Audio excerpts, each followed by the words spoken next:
division des cités universitaires et de la vie estudiantine du CROUS de l'Université Assane Seck de Ziguinchor.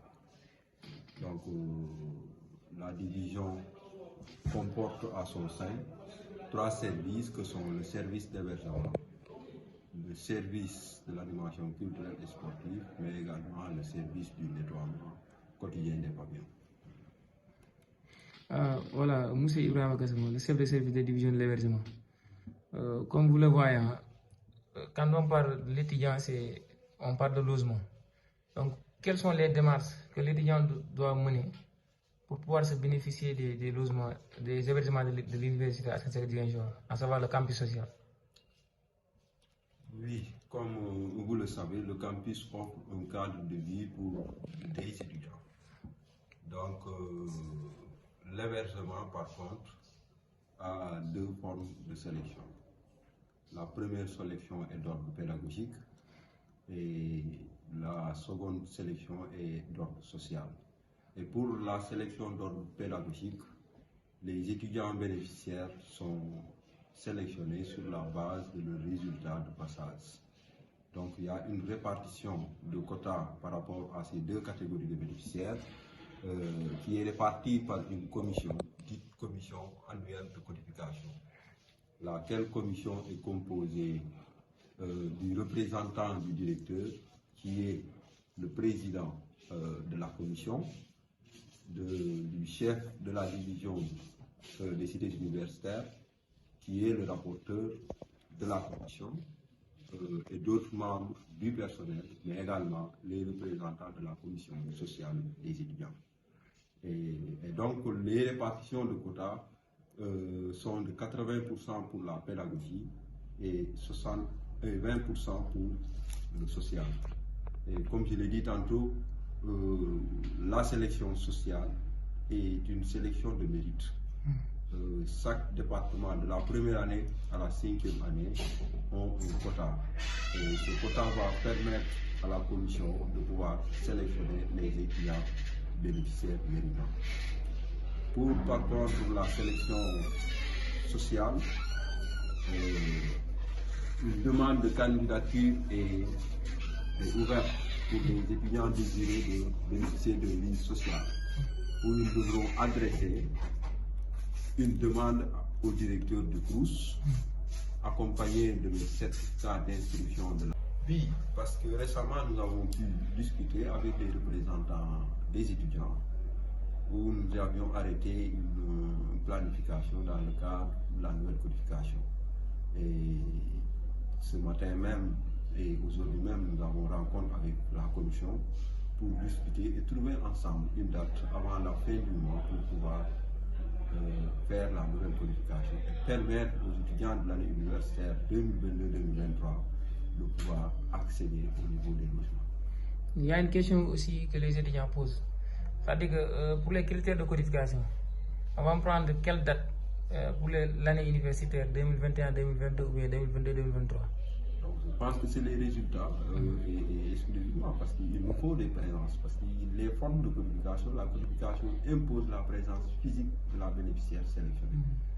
Et donc, nous avons une année universitaire est entamée et nécessairement, on doit prendre l'année universitaire de référence qui est 2022-2023 et pour cela, c'est les résultats de passage de l'année universitaire 2021-2022 qui vont nous servir pour la sélection des étudiants bénéficiaires.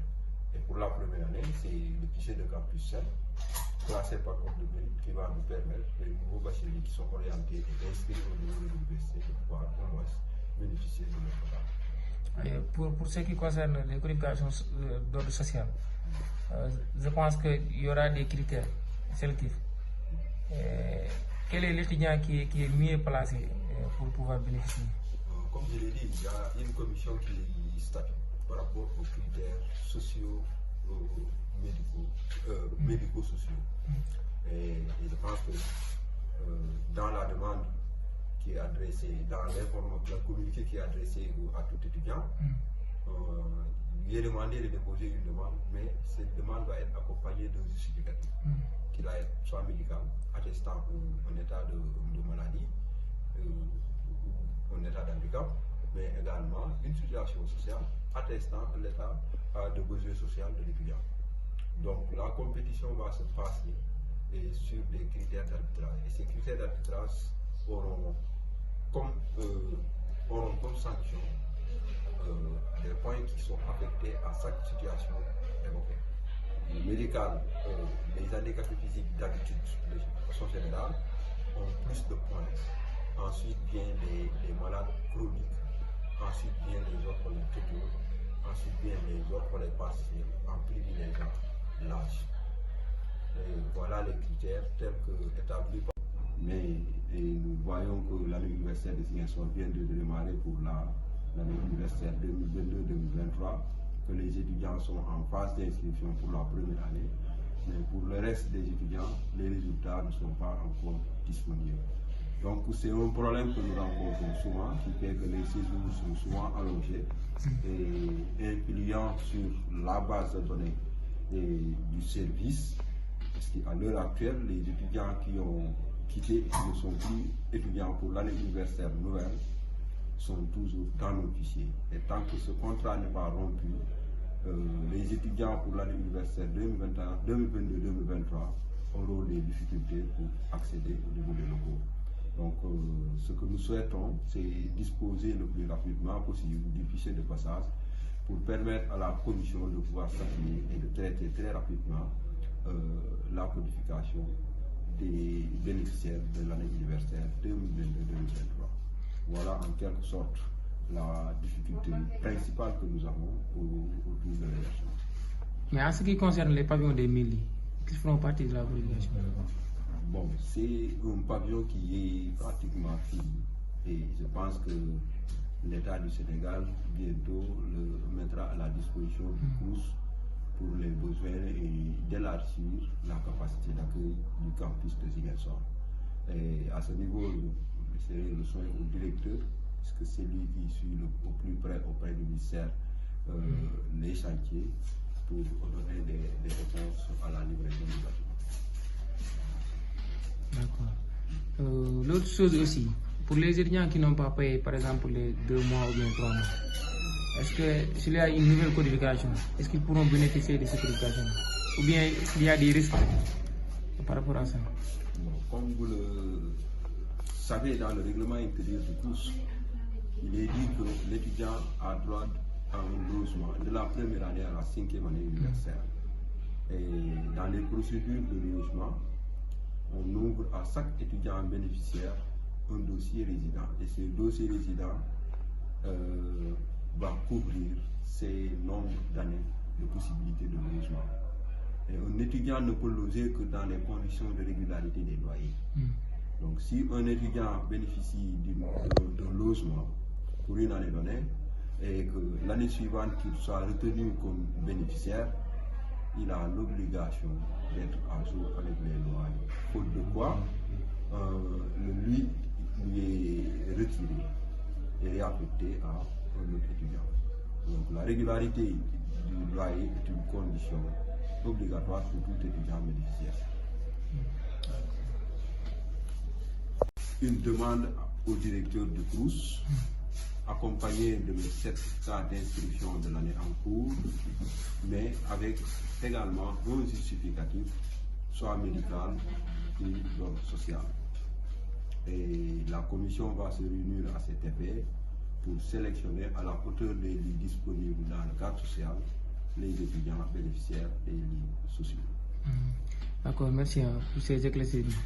Mais actuellement, si je ne me trompe pas, les étudiants devaient se codifier depuis un. Mais actuellement, pour le moment, quels sont les problèmes que le CROUS, ou bien même le personnel du CROUS, qui fait qu'actuellement, il n'y a pas de codification jusqu'à maintenant? C'est une très bonne question qui vient à son heure. Parce que vous savez, l'université du Ziguinchor a un calendrier un peu chamboulé. Et donc, pour ce qui est de l'hébergement, nous sommes exclusivement dépendants des résultats de passage.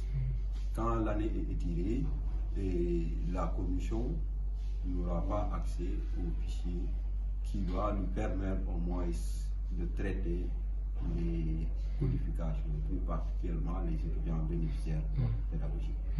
Donc c'est dans ce sens que vous voyez actuellement que la dernière convention délivrée date de l'année universitaire 2021-2022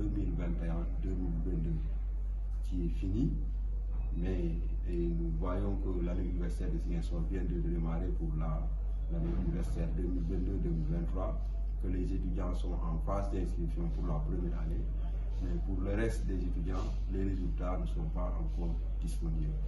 Donc c'est un problème que nous rencontrons souvent, qui fait que les séjours sont souvent allongés et influents sur la base de données du service, parce qu'à l'heure actuelle, les étudiants qui ont quitté et qui ne sont plus étudiants pour l'année universitaire nouvelle sont toujours dans nos fichiers. Et tant que ce contrat n'est pas rompu, les étudiants pour l'année universitaire 2022-2023 auront des difficultés pour accéder au niveau des locaux.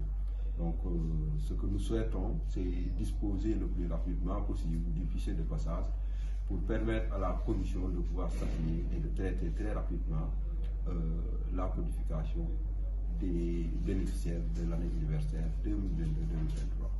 Voilà en quelque sorte la difficulté principale que nous avons autour de l'hébergement. Mais en ce qui concerne les pavillons des mairies, qui feront partie de la codification? Bon, c'est un pavillon qui est pratiquement fini et je pense que l'État du Sénégal bientôt le mettra à la disposition du CROUS pour les besoins et d'élargir la capacité.